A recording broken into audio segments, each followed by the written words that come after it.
Hello বন্ধুরা, সবাই কেমন আছো? আজকে কিন্তু চতুর্থীর রাত যখন আমরা এই ভিডিওটা করতে বেরিয়েছি। আজকে তোমাদের সামনে তুলে ধরবো দক্ষিণ কলকাতার সেরা সেরা টপ পুজোগুলো এই সম্পূর্ণ ভিডিও জুড়ে।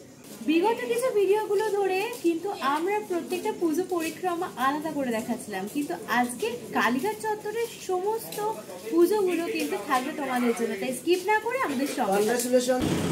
বৃষ্টি হোক বা ঝড়, আশা করি সবাই পুজো কাটানোর জন্য প্রস্তুত হয়ে গেছো। বিগত অনেক দিন ধরে তোমাদের প্রস্তুতির ভিডিও দেখাচ্ছিলাম, তারপর দেখালাম পুজো পরিক্রমা পর্ব, এখনও যেটা চলছে। তবে কদিন শুধুমাত্র আমাদের চলছিল, বাট আজকে চতুর্থী সন্ধ্যা থেকে অলমোস্ট সবাইয়ের জন্য কলকাতার সব পুজোর দ্বার খুলে গেছে। তো তোমরা সবাই ভিডিওগুলো এতদিন ধরে যেগুলো দেখছো সেগুলো এবার চাক্ষুষ করতে হাজির হয়েছো।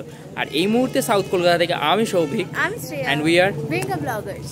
এই ভিডিওর প্রথম পুজো হচ্ছে শ্যামাপল্লী শ্যামা সংঘ। ওদের ভাবনা হচ্ছে বেদ। ওদের এন্ট্রান্সটা কিন্তু বেশ অন্যরকম আর কি। আমি সামনে যেটা দেখতে পাচ্ছি একটা ওই পোড়া মাটির যে কাজ আর কি, সেটার ওপরে করা হয়েছে।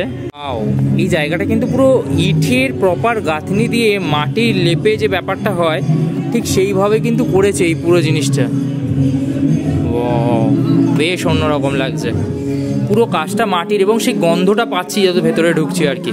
এইখানে কিন্তু একটা জিনিস দেখতে পাচ্ছি, এই যে এইরকম একটা ইয়ের ওপরে কিন্তু বিষ্ণুর একটা মূর্তি রাখা রয়েছে। সেই মূর্তিটার ওপরে লাইটসের একটা অদ্ভুত খেলা চলছে আর কি।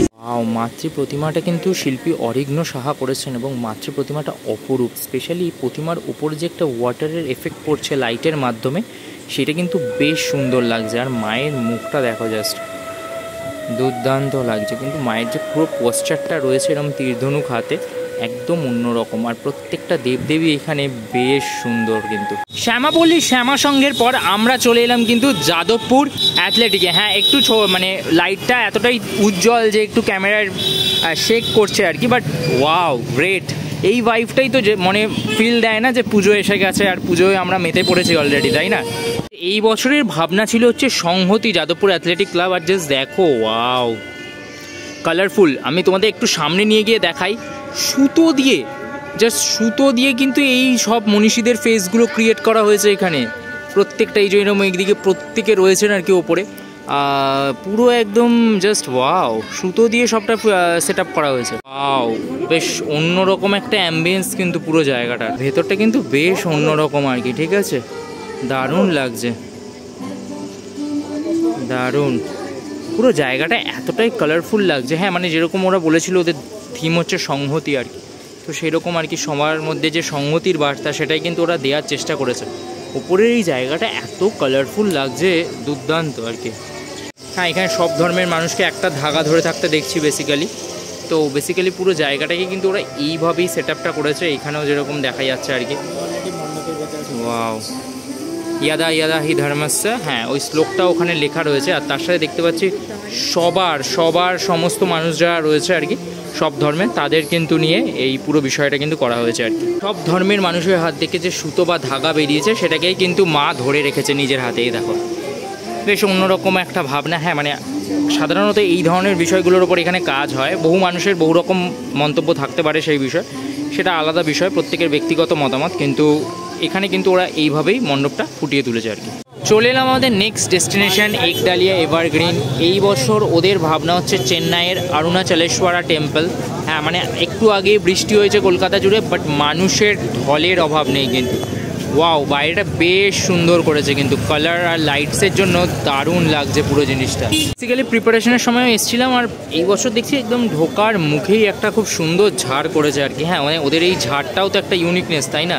ভেতরটা যদি দেখাই, অপূর্ব লাগছে, এত কালারফুল। এই কাচের যে কাজটা, হ্যাঁ মানে প্রিপারেশনের সময় এসেও বলেছিলাম দারুণ লাগবে যখন ঝাড়টা জ্বলবে। আর এই হচ্ছে সেই একডালিয়ার সুবিশাল ঝাড়, জাস্ট দেখো কি দারুণ লাগছে। হ্যাঁ, একডালিয়া এলে এই যে জিনিসগুলো না, এইগুলো সত্যি মন কেড়ে নেয়, ঠিক আছে? চলে এলাম কিন্তু একডালিয়ার প্রতিমার একদম সামনে। এই যে সনাতন রুদ্রপাল পদ্মশ্রী, ওনার তৈরি রুদ্রাণী মূর্তি দেখার জন্য কিন্তু হাজারে হাজারে মানুষের ভিড় হয়। কলকাতার রাজরানী বলা চলে, প্রত্যেকটা মূর্তি এতটাই সুন্দর আর ইউনিক, বেশ অন্যরকম। কিন্তু এখানে গণেশ থেকে শুরু করে লক্ষ্মী ঠাকুর প্রত্যেকে অপূর্ব। ওয়াও, একডালিয়া দেখে বেরিয়েই কিন্তু যখন সিংহী পার্কে প্রবেশ করছে, একদম চন্দননগরের ঝিকিমিকি লাইটিং। ওদের এই বছরের ভাবনা ছিল অকাল বোধন। ওয়াও, ভেতরটা কিন্তু অপূর্ব লাগছে। এখানে কিন্তু রাজারামের একটা ধ্যানস্থ মূর্তি দেখতে পাচ্ছি বেসিক্যালি। আর এই ওপরে দেখো এই স্ট্রাকচারটা, যে নীল পদ্মর কথা বলা হয়েছিল, সেই পদ্মটা কিন্তু ওপরে ঘুরছে, যেটাকে কেন্দ্র করেই কিন্তু সেই অকাল বোধল কাহিনী আর কি, সেই বিষয়টা কিন্তু পুরোপুরি এখানে দেখতে পাচ্ছি। প্রদীপ রুদ্রপালের অপরূপ মাতৃ প্রতিমা এখানে দেখতে পাচ্ছি। হ্যাঁ, মানে ওনার এই প্রতিমা দেখার জন্য সিঙ্গি পার্কে সবাই অপেক্ষা করে থাকে। মায়ের চোখটা দেখো জাস্ট, কি অসাধারণ লাগছে। এই জায়গাটা সলিড লাগছে, দুর্দান্ত, পুরো অসাম। হ্যাঁ, মানে বেসিক্যালি চন্দননগরে বড়বাজারের কথা একটু মনে পড়ে যাচ্ছে, বাট স্টিল দারুণ। দারুণ সাজিয়েছে হিন্দুস্তান পার্কটা। মানে এই জায়গাটা এত কালারফুল লাগছে এই লাইটগুলোর সাথে, এই গোল্ডেন কালারের ওপরে এই ঝাড়গুলো ব্যবহার করেছে, অপূর্ব। হ্যাঁ, মানে বিশাল কিছু হ্যাবক নয় এই প্যান্ডেলটা, বাট একটা অদ্ভুত গোল্ডের যে কালারটা ব্যবহার করেছে না, দারুণ একটা টেক্সচার এসছে আমি বলবো, কিন্তু বেশ অন্যরকম একটা মণ্ডপ আমি বলবো। মুহূর্তে প্রবেশ করছি সমাজসেবীতে। দিস ইজ সমাজসেবী সংঘ। আর এখানে ওদের যে এই বছরের ভাবনা সেটা কিন্তু দেখতে পাচ্ছি। শিল্পী প্রদীপদার হাত ধরে এই বছর সেজে উঠেছে। প্রদীপদার কাজ মানেই কিন্তু আমরা জানি হিস্ট্রির ওপর কাজ করেন দাদা।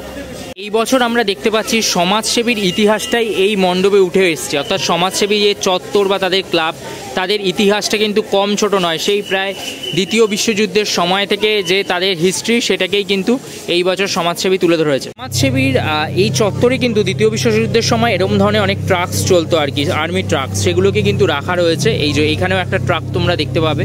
তার সাথে পাশে থাকা একটা বাড়িকে কিন্তু খুব সুন্দর করে আর্ট ওয়ালে ট্রান্সফার করা হয়েছে। বেসিক্যালি সমাজসেবীর ভেতরে কিন্তু এই অঞ্চলে খুব বিখ্যাত যে টাইপ রাইটিং মেশিনের কনসেপ্ট, সেটাও কিন্তু এখানে দেখতে পাচ্ছি আমি।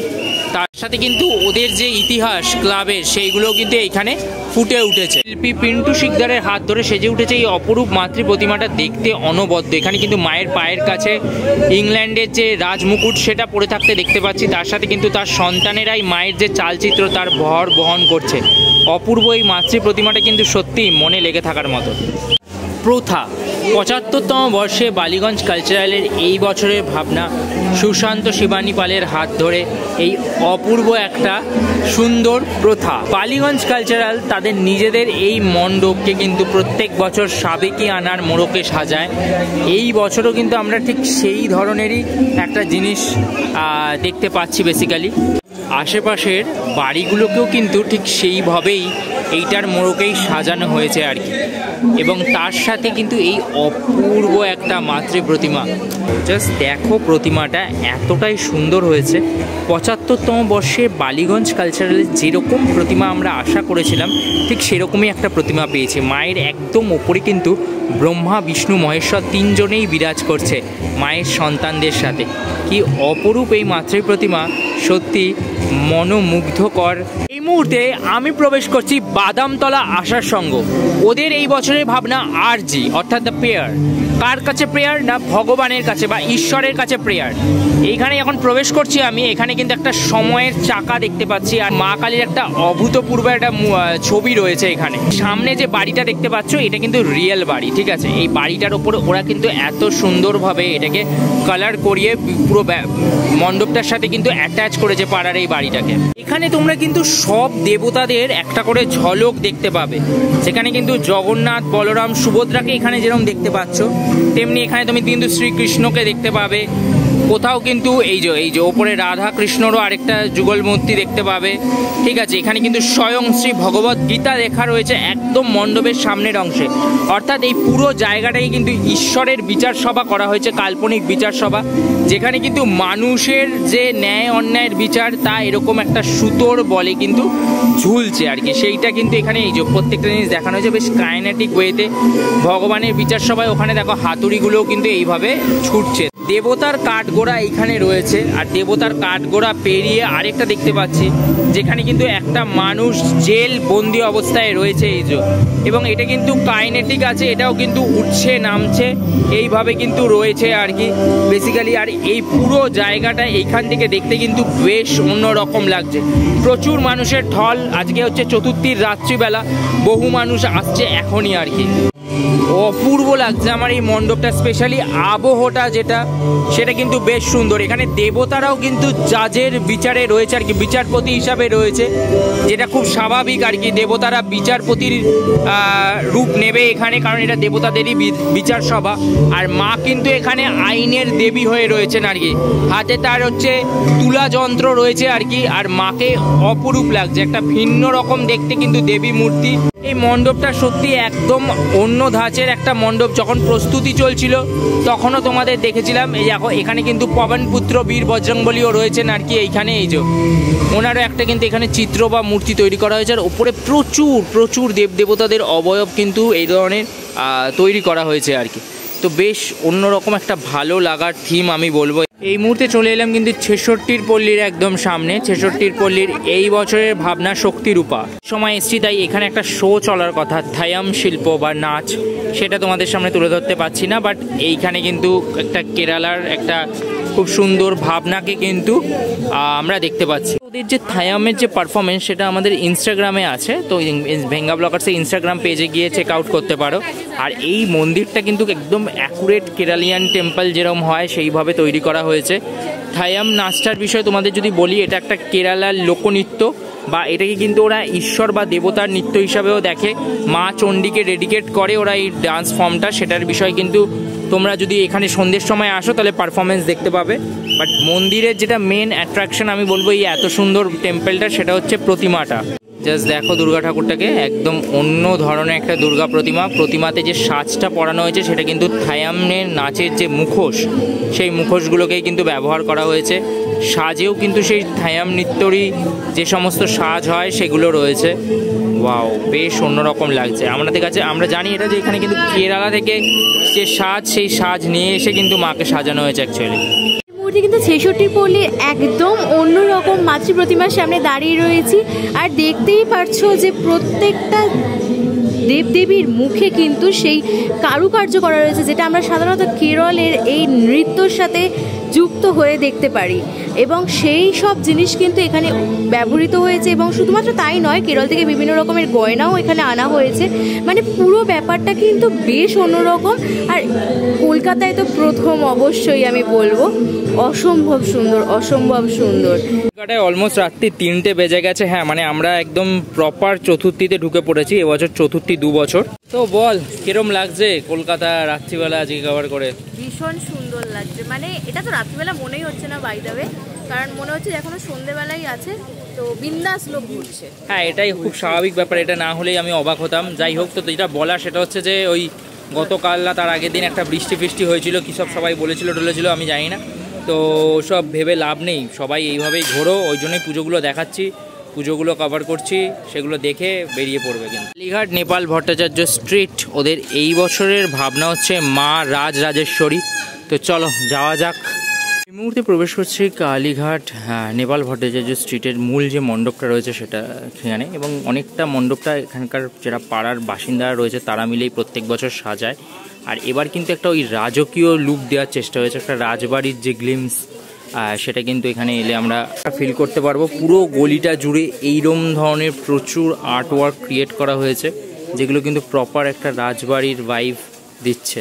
এরকম প্রচুর এরকম আর্ট ওয়ার্ক যেগুলো আমরা বিভিন্ন এরকম ধরনের জমিদার বাড়িতে গেলে সাধারণত দেখে থাকি, সেটাই। হ্যাঁ, এই যে শ্রেয়া এখানে দাঁড়িয়ে দাঁড়িয়ে নিজের সাজসজ্জা করছে, ওই দেখো আলটিমেটলি পেয়েছি সাজসজ্জা করার জায়গা। যাই হোক, তো চলো মা রাজরাজেশ্বরীকে তোমাদের দেখাই। মায়ের মূর্তিটা একদম অন্যরকম। মায়ের কোলে তার 4 সন্তান রয়েছে। একদিকে যেমন অসুর রয়েছে, যাকে সিংহ পুরোপুরি একটা আক্রমণাত্মক অবস্থায়, আর এইদিকে কিন্তু মহাদেব বসে আছেন। তো একদম অন্যরকম একটা মূর্তি। আর মায়ের মূর্তিটা আমার বেশ ভালো লেগেছে, কিন্তু বেশ অন্যরকম একটা দুর্গা প্রতিমা এখানে রয়েছে। তো এই ছিল মোটামুটি আমাদের দক্ষিণ কলকাতার পুজো পরিক্রমা। আশা করি তোমাদের ভিডিওটা ভালো লাগলো। টপ বেশ কয়েকটা পুজো তোমাদের সাথে ভাগ করে নিলাম এই ভিডিও জুড়ে। হ্যাঁ, নর্থ কলকাতারও এরকম একটা ভিডিও আসবে। আর এখন ঘড়ির কাটায় অলমোস্ট বেজে গেছে 3:30-এর মতো। পুরো রাত জুড়ে আমাদের চললো আর কি পুজো পরিক্রমা। যাই হোক, খুব শিগগিরই নতুন কোনো ভিডিও নিয়ে দেখা হবে। যতদিন পুজো আছে ততদিন আমরা আছি। Tata and Durga Durga.